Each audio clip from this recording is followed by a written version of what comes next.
Hello, my name's David Brett. I'm the editor of the New Westminster Times, and joining me today is Dallas Brodie, leader of One BC and MLA in Victoria. Thanks for joining us, Dallas. Thanks for having me, David. This is great. Well, it's a busy time. Big things are happening with the Conservative Party of BC leadership race, and you have recently struck a deal with Yuri Fulmer, one of the leadership hopefuls, and that has made a lot of news. So uh, maybe just to kick things off, you could give us a bit of a snapshot on what that means and what the key details are of the deal with Yuri. Well, first of all, Yuri's team approached me. It was the Thursday or Friday before. They reached out and said they reached out to someone who knew me and said, "Do you know Dallas?" And that person said yes. And do you think she'd be willing to meet with us? And so that's where it started. I had not really ever. I'd met Yuri once briefly prior to that, but we agreed to have a meeting, and that meeting turned into a deal. We negotiated for 10 hours on that Sunday. So that was last Sunday, and we started at 10 in the morning, and it was a great day. And we got to know each other, and I we talked about where we stand on things, and I feel like this was a fantastic deal we got. For It's good for Yuri, it's good for me, and it's good for British Columbia most of all, and for the center right vote in British Columbia. So to get down into some of the details, the major deal that we struck is that if Yuri wins the leadership, which I believe he's going to, he will agree to stand down the Conservative Party in 5 ridings in British Columbia so that One BC can run uncontested in those ridings. And this is a wonderful deal for us. And I think a very important deal for British Columbia too, because I know that our membership is still growing, our support is growing, and of course, people are very worried, understandably, about splitting the vote on the right. So I believe we've addressed that, and this will.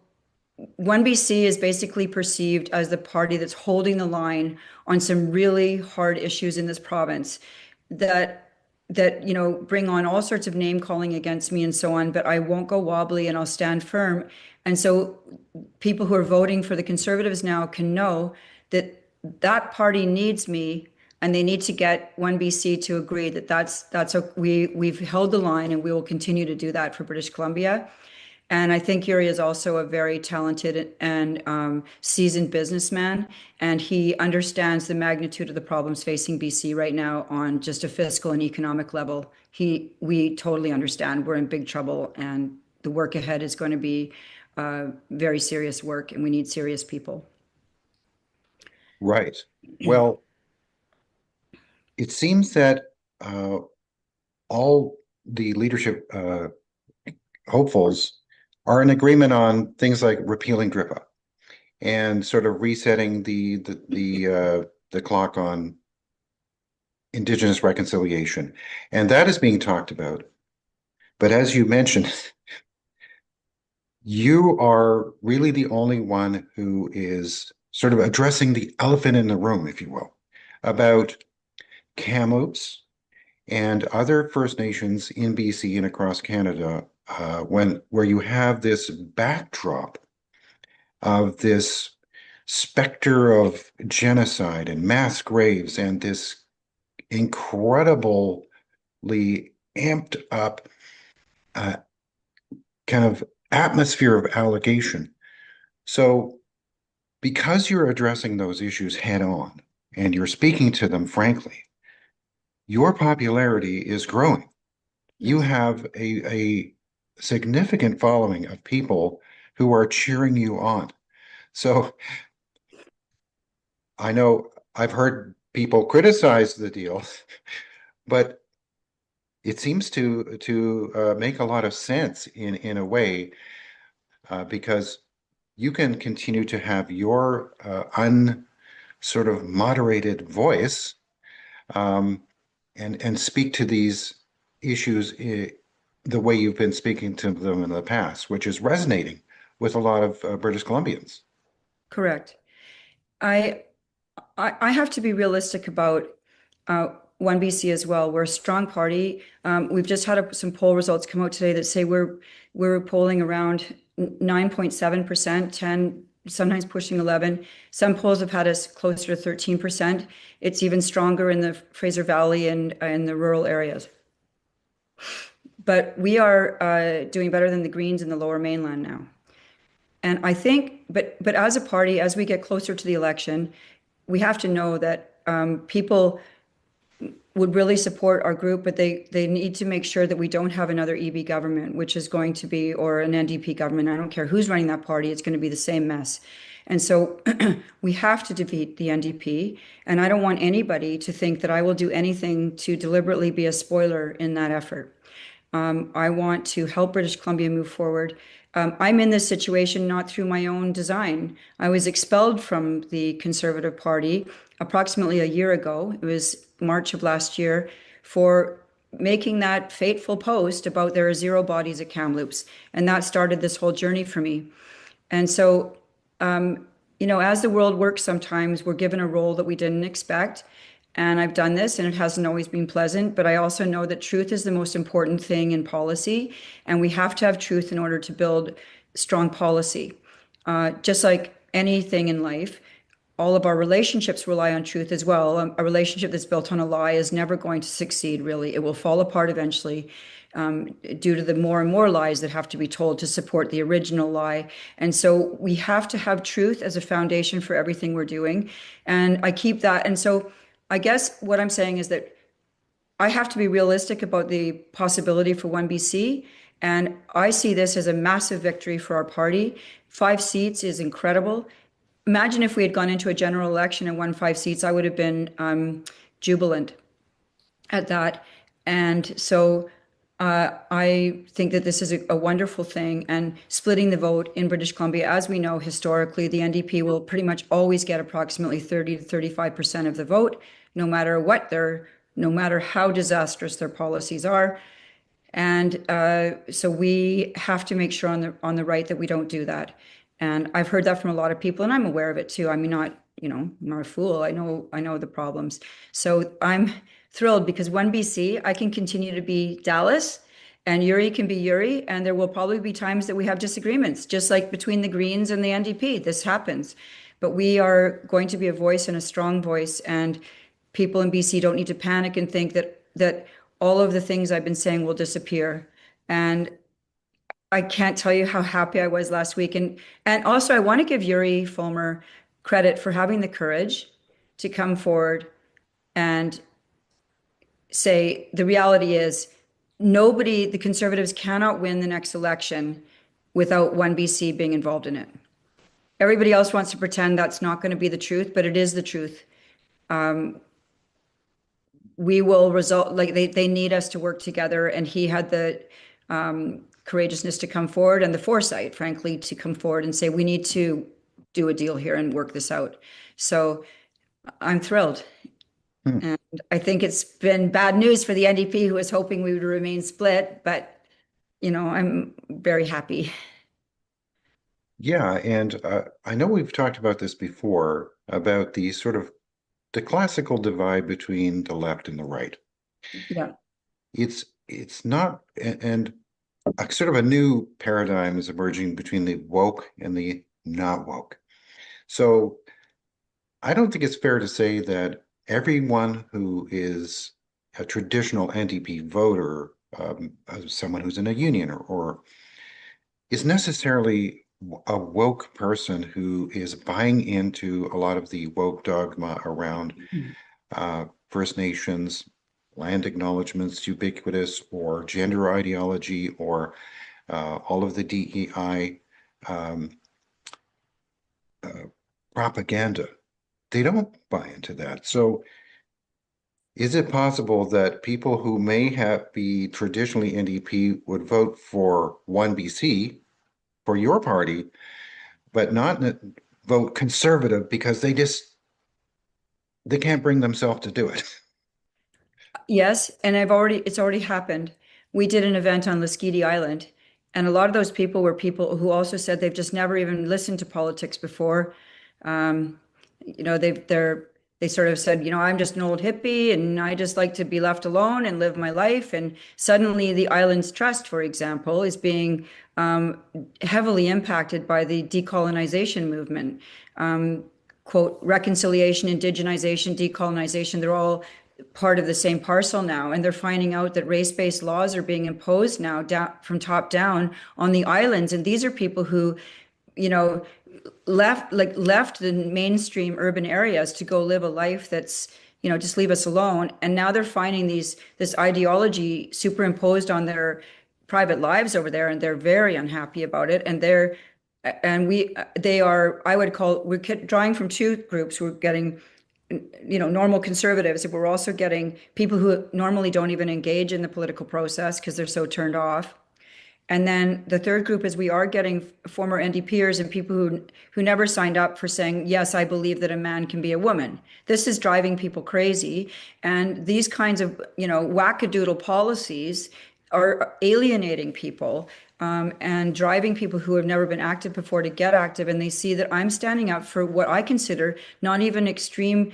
Like people say I'm extreme right. What's extreme about me saying a man can't be a woman? I think I'm normal. I think that I actually represent a normalcy. And I'm trying to say, let's make BC normal again. It's not normal to advocate for cutting off the breasts of a 14-year-old girl. That is radical, extreme, far out policy. And there was a time when we were all up in arms about genital mutilation in Islamic countries. And now we're here doing similar things to young girls. And all in the name of political correctness. And so, these people don't like it. So you're exactly right. And we've actually asked at some rallies we have, which are, by the way, usually standing room only, a lot of fun, people showing up. We sing the national anthem. I take my guitar. Some people bring their guitars too. We all play and we have a good time and get back to being normal again. And we said, how many people here have voted NDP in the past? And we get 25% of the room is putting up their hands. I mean, I'm not lying. I'm known for telling the truth. That's the truth. And then we say, how many people normally don't even vote? Another 10%. Hands go up. Yep. But I was hearing in pretty much everywhere we went is we are worried about the vote split. And that is a true concern. And so even if we are drawing from those two other pots of voters, it's still not enough. And we need to make sure we don't split the right. So, yeah. Okay, let's talk a little bit about the Islands Trust situation. I worry that, average British Columbians aren't really aware of what's happening there. And the way it kind of ties in with the Musqueam decision, there's so much focus on Aboriginal title and how that has been declared a Cowichan, but that's a very long process to get a court decision. But this business of land use and who's in charge of what. I know with the Islands Trust, there's all this vague language about co-management of the resource. When it comes right down to it, that has real practical implications for what people are doing, say, in the Gulf Islands, or where someone can anchor a boat, or they can have a dock, or where they might be able to build a cabin. Correct. And this is sort of rolling out across the entire Lower Mainland with these agreements for co-management. So what is the status with the Islands Trust thing right now? Well, the UNDRIP, the whole DRIPA mandate has now been sort of downloaded into their governing documents, is my understanding. And I have to do a deep dive into it. But what people are telling me is that, for example, any meetings they hold now that are about the island, like on Lasqueti, they're starting with these lengthy land acknowledgements, and it goes on and on. And if anybody says, hey, they're told you have to leave. I mean, it's gotten really sort of militant. And the other thing, like we know about a specific situation on Galliano, which involves a cemetery there, a cemetery that was started back in the, I guess, late 1700s or early 1800s by settlers who came to that island and apparently lived in peace and co-married and commingled and lived with the native people there. And there was a small cemetery there that has the tombstones and so on of people who died there but who were settlers, and it's called Cemetery for the Settlers of Galliano Island. And there are indigenous people buried there, settlers, and people who were married together or buried side by side, and they were, interracial or whatever you want to call it, marriages. So the cemetery that they had was tiny. It's just located sort of just off the water, and they had actually run out of room, and a lot of people still living there wanted to be buried in the same cemetery. So they did a fundraising work to raise money to buy another contiguous piece of land that's also not huge, but it was, a certain size. And this land was owned by a family from Seattle, and it was worth approximately $180,000. But this family, they're philanthropists, and they said, we'll sell it to you for half the price. So I believe the price ended up being around 90,000 for this contiguous plot. So they held the traditional way we used to raise money. They didn't use any government money. They raised it through bake sales, music nights, fundraising, I heard one resident of the island gave like $10,000 just because he was in support of having this cemetery there. And bearing in mind, this cemetery was open to everyone, whether you were indigenous or non. And so it was like a non-racial cemetery. And so a decision was made to say that no more non-Aboriginal people can be buried there anymore. After they had bought the land, they had done this. And this is a true story that's going on in Galliano right now. And all these people who have done all this work actually to work together in unity with the Indigenous people on that island were caught like, what? What are you talking about? We've been friends for decades. We get along. My brother's married to, like, it was this huge upset. And it was somebody who came in onto the board and started pushing this, and they pushed all the right buttons and said, no, this is going to happen. And they actually went into the cemetery that was there with a little bobcat or whatever it was and dropped loam, and they rolled right over some people's headstones, and they dropped loam 8 inches deep over top of it and said, you're not allowed to ever dig below the surface again. And if you do want to do anything, you can sprinkle just on top of the loam, and they won't let any people be buried in the other property they've purchased now. So it's such a bizarre situation, but this is what's happened. And actually, when we were filming my documentary, Making a Killing, we interviewed an amazing woman there and the two men who run the island newspaper, and they are so upset.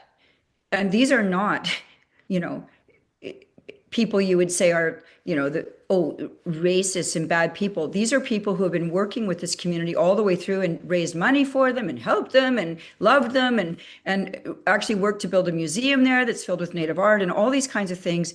And so now they're finding out that they're not allowed to have, like, the one lady we interviewed is 82, amazing woman. And she just said, I can't believe this. I want to be buried beside my parents. They're there and they're telling me I can't be. And that's what's happened. And so this is one sort of small but big story for the island, because it's caused this, of course, division and uproar when everybody was getting along.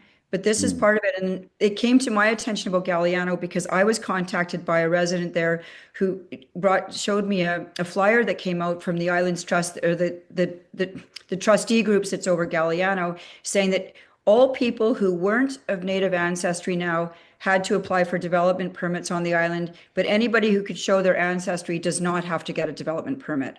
That was the first thing, and then came the cemetery. And so you can see that, and of course what bothers me about this is anything that's rooted in racist, like race-based laws is very dangerous. And like then it comes down to, well, who's Native and who's not, and how many degrees of Native, and so that's a little story from Galliano for you. And, they're finding out about the docks and things like that. People are finding out their docks aren't adequate or they have to be taken out. And, Pender Harbor's already been hit with that. That's not Islands Trust, but that's the territory being declared by the Sechelt Nation over vast areas of the Sunshine Coast, Nelson Island, Pender Harbor, Madeira Park, that area. So it's Wow. this joint Yeah. governance thing that's the problem. Yeah. So that's a really fascinating story, and it kind of shows how the larger context sort of trickles down to people's where they're buried. These, Yes. that's where kind of it really hits people directly in their own backyards. So just to sort of zoom up to the other high level view, of course, all of this, there's a backdrop of the Kamloops and other First Nation announcements about unmarked graves and uh, this sort of unraveling story, this never-ending story of um, archaeological work that will never actually proceed to the excavation stage. So Roseanne Casimir of the Kamloops First Nation, the chief of that nation, was in Ottawa testifying before the Senate. Yes. And for those who have had a chance to look in, she said some unbelievable things and talked about decades and she invoked the Holocaust and while they're still excavating 75 years later. What's going on that someone can go to the Senate and talk that way and not really be held accountable? From my perspective, like I was alerted to that Senate hearing, and I hope you'll put it in your video when this comes out because people need to watch. You want to see your Senate at work? Have a look at that. They're not working. They're pandering. They are asking the most ridiculously, not even, they're not even questions. It's it's a shocking display of what goes on in our government. But what's going on is now Roseanne Casimir, who's the chief of the Kamloops Indian band, was there basically asking for yet more money for the Kamloops Indian band and claiming that their excavation may go on. Well, based on her comparing herself to the Holocaust, the exhumation of the unmarked graves that they say are there could take 75 years. Uh, and I mean, what do you say? I mean, that's just crazy. It's so wrong. And they sat there acting like this is a valid request from this chief. No tough questions. Is like, excuse me, we already sent you 12.1 million and then another 12.5 million to build a healing center. Uh, you still didn't find any bodies. To this date, just so your listeners know, not one body has been found at the former Kamloops Indian Residential School in an unmarked grave. There was a claim that went worldwide that there is this mass grave of little children at that school, and they had been discovered. And after that, Canada was labeled a genocidal state. Hundred churches burned and vandalized. We shoveled out 320 million across the country from the federal government for digging. This band in particular got 12.1. We had our flag lowered at half mast for almost 6 months. We had we've had UNDRIP. That's after that. It had sort of been floating as an aspirational document in Canada. Trudeau made it law after that, and it just kicked off. And the money, it's like the walls opened up and the money just flowed after that. And there has still been no bodies found. This is well known. $12.1 million earmarked for digging. And then 2 years later, they demanded more money to build a healing center to recover from the trauma of having not found bodies. So now that band has received approximately $25 million and still no proper investigation of this mass murder claim has been done. And this is now, she's now back asking for more money. And I was in shock. I'm like, you've got to be kidding me. Not only should you be resigning your position and apologizing to Canadians for making this horrid accusation before you actually had evidence, but now you're actually back asking for more money and let's not forget, that's money from you and me. That's not, the government doesn't have its own money, as we all know. The federal government is us. It's our money. And I've been saying, and a lot of people are calling for the 12.1 million that was given for digging to be returned to the taxpayers of Canada if they're not going to use it for digging. Right. And, just thinking about this in the BC context right now, we've got a lot of economic problems Mm. where we're facing inflation, deficit, huge ballooning deficits. And the David Eby's been out there sort of suddenly championing mining as a way out of the problem, or LNG. All of these fossil fuel uh, resource extraction projects that they had heretofore been against. Yes, yes. They've never been pro resource extraction, to my knowledge. But what they're doing is they're saying, well, if we repeal DRIFA, if we don't sort of kind of bend to this narrative, if we question the narrative at all, well, it all is just gonna, all these projects are gonna blow up and go away. So if people think that the narrative of the graves is not having a direct economic impact on British Columbians, I don't think that's a correct assessment. They're directly connected. Yes.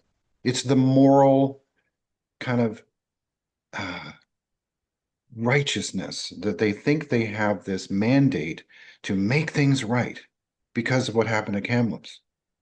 But the more time goes by, doesn't that sort of foundational moral authority just evaporate? Well, yes, it's like we started off by saying the truth is really important, and that there needs to, Francis Widdowson often says there needs to be a reckoning about what happened at Kamloops. And let's face it, if people got carried away, if they got exaggerated, it got away on them, the media exploded, it became like this snowball that just built. It's okay to finally say, you know what? We got it wrong. We don't want to go on with this anymore. We were wrong about it, and or we will commit to digging, and we will prove to you that there are bodies, or we will show that there aren't, and we will finally have it out. But and people will say to me, oh, are you only focused on that only focused on that issue? And I say this issue of Aboriginal land claims in BC is the issue that touches every other thing in this province now. It's now in our schools with land acknowledgements and the shaming days of Truth and Reconciliation Day, where you're supposed to be ashamed of your history and of John A. Macdonald and say how horrible Canadians have been and the Europeans. Then there's the part of the fact that we we have to now, everything we do, particularly with DRIPA, all of our laws have to be aligned with this reconciliation agenda, which so I say to people, it's touching everything. There are even private, I've been told, and I checked the source and I checked to make sure, even in hospitals now, if you want a private room and there's one next door and it's sitting empty, they're saying, no, that's reserved for Aboriginal people, even if it's empty. So it's leaking into everything everywhere. And it's also affect that our resource extraction industry has been decimated by all of this. This reconciliation agenda plus the environmental groups that have really brought us to our knees, it's all got to stop because we can't survive anymore. And not to mention the increase in the amount of money that's been going to this cause. And as I try and remind people, the money is not going to the people you think it is helping. People living on reserves are still suffering. They are having, a lot of them, very sad and unpleasant lives. They are stuck living under the command and control of chief and council. They can't own their own property, things like that. And so I, we have to address this. And my position now is that this whole reconciliation agenda has to end. British Columbians need to know there's an end to this. And I cannot stress this enough. We can't go on with this hanging above us. And it would help Indigenous people more to get rid of this than to continue the way we are, because only an elite few are getting rich on this. And it's not all Native people. Chief and council, sure, they're probably doing well, particularly chiefs. But then there's the developers, consultants, and lawyers who have been making a lot of money off of this. And that's where I think we have to see an end to this. We have apologized. We have reconciled.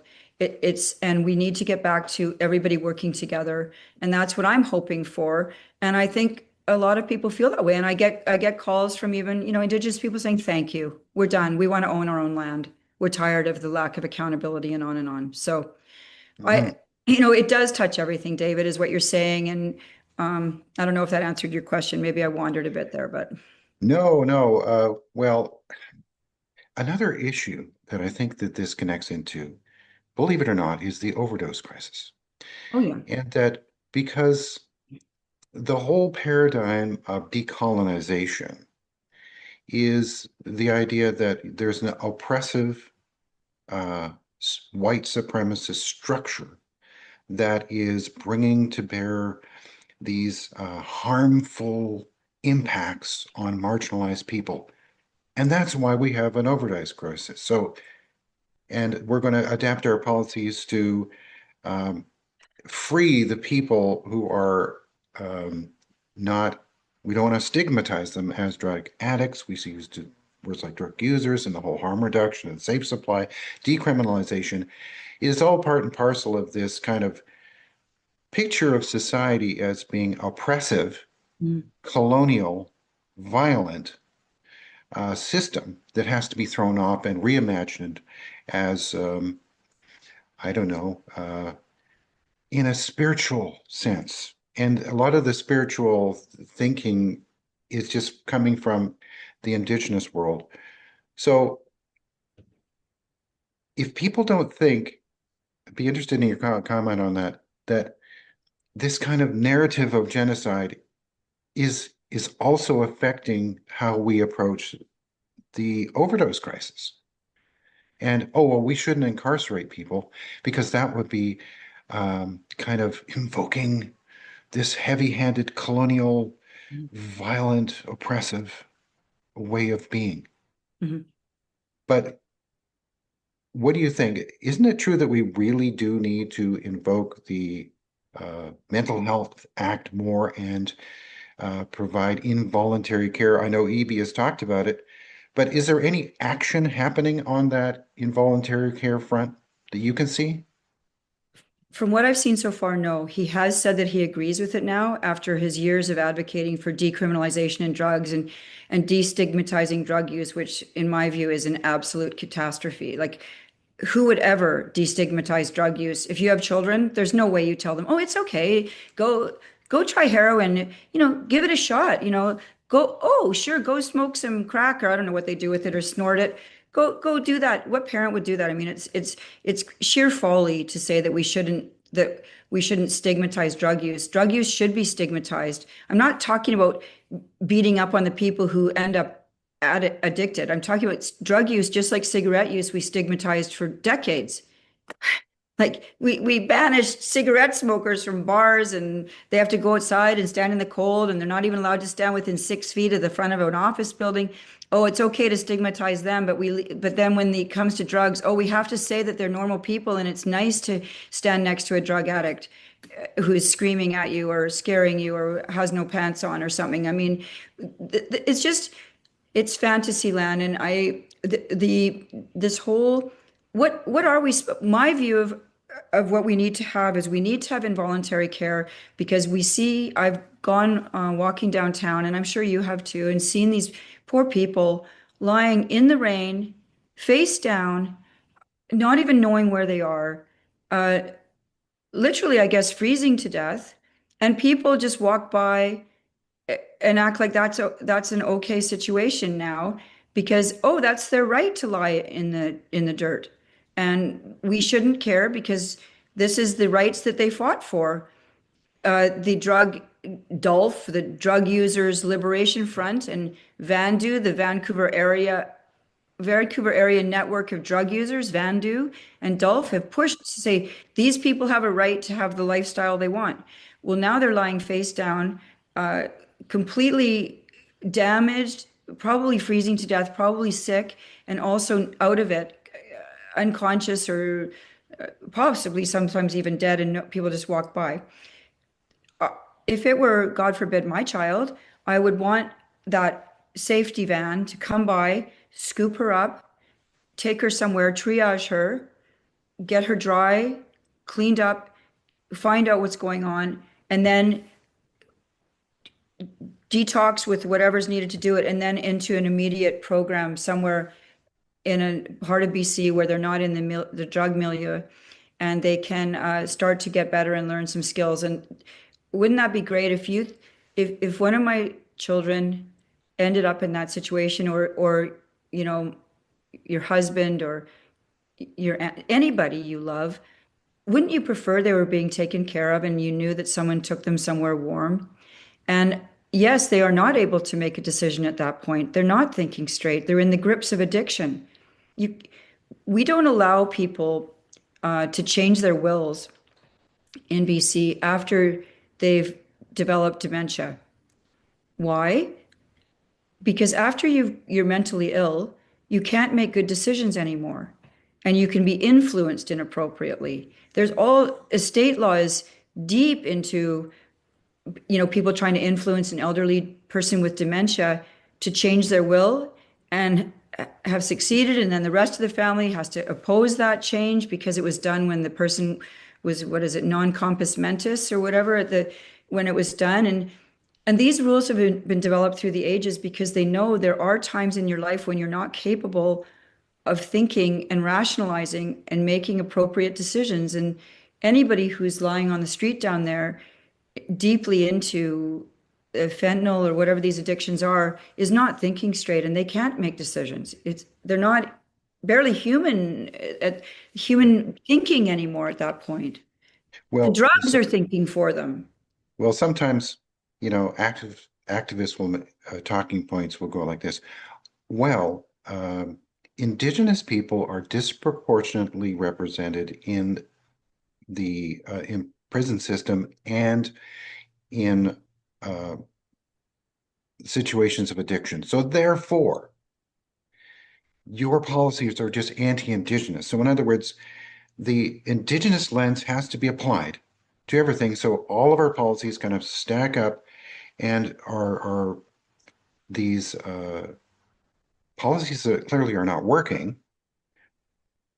There's always an argument from the Indigenous lens that, well, they're this way because we need to recognize the legacy of trauma of residential schools and how this is impacting everyone down the line. So I've heard that argument so many times, but I guess it's what I'm saying is this evidence that uh, these policies that are affecting so many people in a negative way are being justified on the wrong basis? That is, the indigenous argument is being used to shape policies that are not helping indigenous people at all. Yeah. And let's also remember that Indigenous children are also the word overrepresented in foster care situations. So, um, and these are bands and chiefs who claim they want self-government, all the money to conduct their all cultural ceremonies and have their cultural. And I don't remember anybody trying to stop someone from having an event in the reserve or like, but I believe that they can do cultural ceremonies that they want. But if they are overrepresented and you want to be a self-governing, I've often said, well, then why aren't you coming down and getting these poor dear girls and boys who are down here lying face down, and bring them home and use your cultural traditions to bring them back to health? Certainly the money is being given to the bands to do this. They're getting money for, I've been told, because I get calls from people saying they get money, saying this is money that's supposed to go to specifically getting people off drugs who are in your band. And then this woman said the money comes in and everybody's sitting there playing cards. And if someone really does need it and addicted, oh, I'll let them go to the main hospital.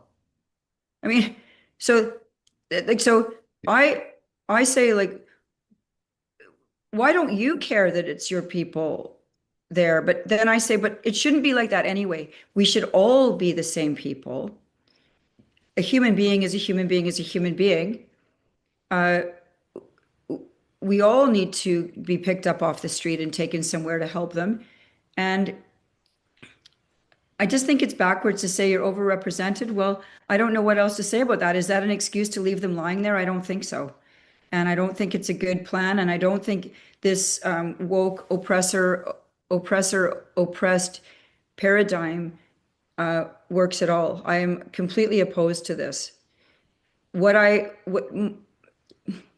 it's just it doesn't work, and it becomes an excuse for who's the greater victim, and it's all about celebrating that I'm a bigger victim than you are, so I should get more. And I want to switch the thinking in British Columbia to say, let's celebrate achievement and success and people moving forward. Yes, we need to take care of people who are crippled, or they're aged, or they're suffering, but we can't do any of that unless we have a thriving economy, first of all, that's built upon pursuit of excellence and achievement and growing our economy. So anything that starts with this oppressed oppressor thing, I just say, oh no, don't bring that to me. I don't want to hear it. Bring me answers. Bring me, and I want results. If we give you this money, we want results for what you've promised to do here. And if you don't get the results, no, I guess really they're clamping down on free speech with the Health Professions Act. Right. And I also think there's a real risk to free speech in the legal profession now with the new Legal Professions Act. Yes, the Law Society is taking the government to court, but things are proceeding forward with government political appointees being put in charge of governing lawyers and doctors now, which I consider very dangerous. The new act, which came into force on April 1st, Bill 36, the Health Professions Act, I think it's Health Professions Occupations Act, HPOA, is frightening. And the thing that stands out for me the most is that it allows the government access to your private health records without a warrant and for any reason. Mm. So imagine how that could be abused. There's somebody saying stuff they don't like. They go get their medical records, find out they're having trouble with, I don't know, whatever, they're on a certain drug, or they're getting help with something very private, and they can destroy their career over that. And the other thing is, some psychologists who are in my riding approached me as a constituent saying they were very worried about this because the psychologists are being told that their audit notes, or the notes they take during sessions with their clients, will be open for review by government people. And this is an exaggeration. And they'd already told me that one psychologist said, I've lost two clients who are practicing doctors who are having marital and other personal issues, and they cannot risk anymore coming for help because they're afraid that the government will get the notes about their sessions and use it and destroy their livelihood. And a lot of psychiatrists and psychologists are saying they don't want to practice anymore, because how do you take care of people if you can't take notes? You can't remember every detail from session to session in your head. You have to take some notes, and those are now open for review. I mean, take a politician like me. What if I've got problems going on like, say if I was going through marriage break, you don't know, or dealing with something terrible or sad or difficult, and I know that an opposing member wants to get access to that. Yeah, you bet they'll get it. And it'll Mm. be, oh, sorry, it got leaked out somehow. Whoopsie daisy. And or just brought in to say, oh, this doctor's not competent anymore because they had a suicide attempt 3 years ago and now they're getting counseling for, you know what I mean? Like, you don't know what people are going through. But anyway, that's happening. And Mm. there are other things about the act that are dangerous, and also that if a doctor is not allowed to give any advice that goes against the public health officer's viewpoints, which dives into the mandates problem again. So even if your client, your patient, is not at all suitable for a shot or whatever that's being pushed by the government and could, in fact, damage them, they're not allowed to tell them that. I Mm. mean, I don't know why we're going this far with this. It seems crazy. But that's a real limit. And then doctors who don't go along with these things can be fined. I think it's like up to $500,000 and 2 years in jail. I mean, this isn't a joke, and doctors are really worried about this, and legitimately so, I think. But it's been pushed through, and So that's a limitation, but Bill C9 has a lot of people worried, and I know it's not going to be used against Charlotte Cates. It's going to be used against people like me. Yeah, well, maybe we could end on this note. So there's a leadership race underway for the BC Conservative Party. And but that doesn't necessarily mean there's going to be an election in the province of BC. We don't know. But given all of the things that we just talked about, Mhm. the changes to these acts that affect our healthcare, the kind of secret backroom deals that are being done with Indigenous people, people are very concerned that Mhm. suddenly there's announcement after announcement about a Yeah. deal that's been worked out with this First Nation or that First Nation, Musqueam included. It was like a this bombshell announcement taking everyone by surprise on a Friday afternoon. Well, that's We the haven't even government of talked about Canada. that one today, We David. haven't even talked about that one. That's the government of Canada. But how how is it that this government can stand? How can we kind of eke along without an election? It seems like there's so much uh, these incredible, tense, difficult, insane, crazy things are happening, but we're not going to the polls. I know it's hard to imagine that we're stuck with this government until the end of 2028. I mean, it's unsustainable. The everything's cracking. Nothing's working. Healthcare is absolutely in shambles. Absolutely in shambles. Uh, Nothing's working. People are afraid to get sick now. You know, you go for help and everybody's told, oh, it's just in your mind, or just go home. Sorry, there's a lineup. We can't do anything for you. This is not okay. I mean, we've reached really the end point of just decades of, moving more and more towards like communist administration of everything. Yeah, but so I don't know. And without a non-confidence vote, there's really no other way to bring this government down. David Eby said this week that he is going to suspend certain portions of DRIPA that involve the mining business, but those are very thin slivers of DRIPA overall. And he's even taking heat from the chiefs over those small amendments. We'll see if he even introduces them, but he has declared that vote a confidence vote. And is it TG? TG, the head of the BC Assembly of First Nations or something? He said, well, David Eby has three Indigenous members of his caucus, and they better not vote in favor of this. So, Yeah. so now, and this reveals the conflict that exists if you're in government and your first loyalty is to your band rather than to your constituents. That's something that I've been bringing out with respect to Musqueam as well. You're in a conflict now because your interests as a band are now in conflict with the people you're supposed to be representing. That's the very definition of a conflict. Your Mhm. personal interests are you going to put them ahead of your constituents? And if those three members don't vote with their government, what does that mean? Is the government going to come down? So this is going to be an interesting couple, like we're off this week, but the following week and the week after, we'll be watching this really carefully and maybe there will be an election over this. Maybe David Eby's sick of dealing with this and would love to throw it back to the voters and say, you fix this. I mean, we really are coming apart at the seams now. And so the Musqueam agreement really rocked people's worlds. Yes, that's the federal government, but David Eby said he didn't know about it. Then we found he was at the signing ceremony. Then he said he was at the signing ceremony, but didn't know what he was there for. Then later we found out the federal government said, yes, he had been fully briefed. I mean, that agreement is a whole other podcast with you, I guess.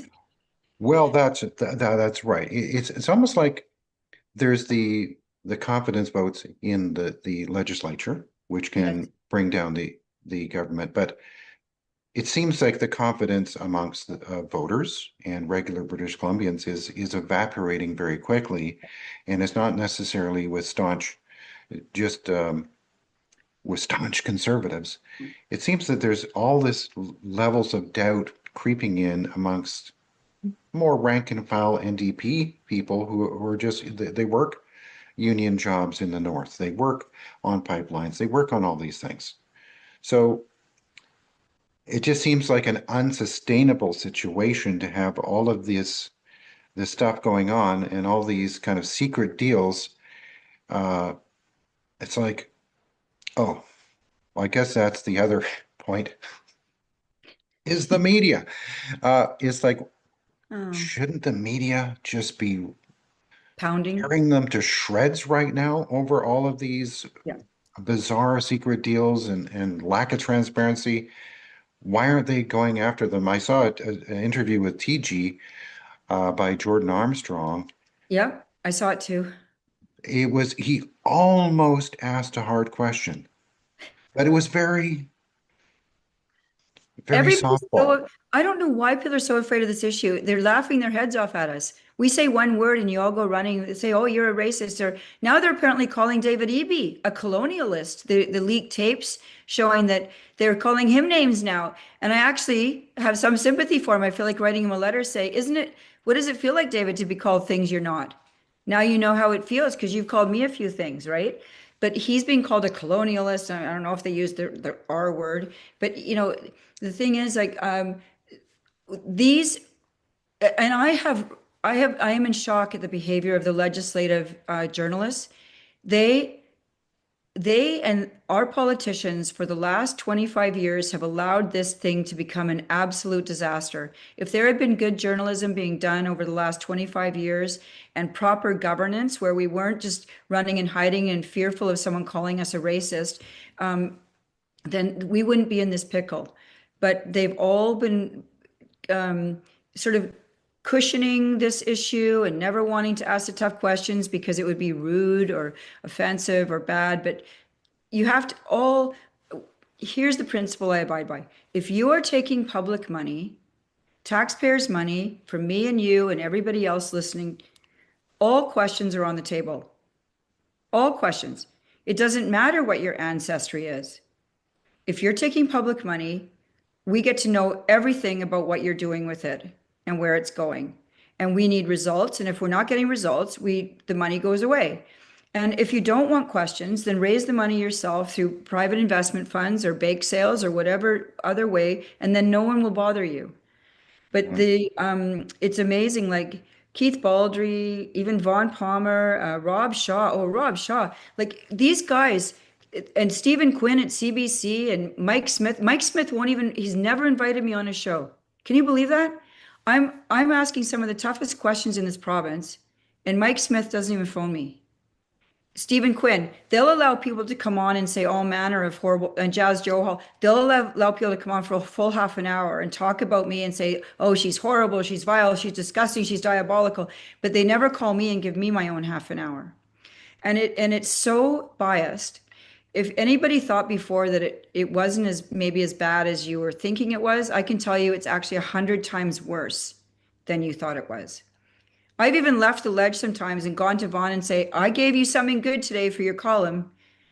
I asked a question about the Musqueam deal saying, skip the private property. Let's talk about all the public stuff you just gave them. They now have the international shipping lanes, international borders, the port of Vancouver, all of the public property throughout the lower mainland, which would include parks, hospitals, schools, military reserves, you name it, boulevards, beaches, foreshores, you know, on and on. And so does that give them the right now to change the names of everything? So even if they say they're not coming and like throwing you out of your house, you're now pinched in around all of the ownership that's all around you. And the problem with this, well, there are so many problems with this, but one of the biggest ones is that if they're given joint decision-making authority over all this, and we don't like the decisions, you can't vote out the band. I mean, Yeah. so, and Boy. if they get the right to tax us in the future, then that's literally taxation without representation, which was what they said you could no longer do in the United States because that's what the monarchy did. If you can't vote them out, then you're not allowed to tax people. And so this is where we're headed. It's just astounding to me it's gotten this far. Well, maybe that's a good point Extraordinary. to end on. I know I'm involved in public companies and have been in my career. And Mhm. there's a principle in securities law.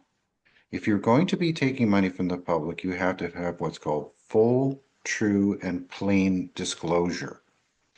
So that principle, to my mind, what has happened is that the indigenous grievance narrative is provided kind of a smokescreen behind which that full, true, and plain disclosure is hiding. Well, we don't have to because of the sensitivities of this and that. Yeah. I think that's not really fair to the public. No. And that's not a racist thing to say. I don't think this sort of smearing it all as racist, just simply asking for full, true, and plain disclosure, how is that somehow involving race? It's not. It's the public's money. It's taxpayer funded. These questions should be asked. Mhm. And you're asking them, we're asking them, and maybe the mainstream media will someday ask them. I'm being generous. So, Well, I hope they do start asking them. And I also say, okay, call me whatever names you want. I still have the questions. Okay. Let's get past all the name calling because they use names to shut you down because it is awful to be called names. Who likes it? It's unpleasant. It's mhm. really, and it's unfair. But how do you prove a negative, or disprove a negative? Like, that expression, when did you stop beating your wife? What? I was never beating my wife, So, but but they just call you names. And I've done some research on this. Apparently, the tactic of calling people racist has been used from 40, it started being used about 50 years ago to shut people down, and it worked for a long time. But people are now saying, okay, enough's enough. We now have to talk about the policy and where the money's going. And, but they call it colonial harm when you ask the questions. That's the new verbiage for that.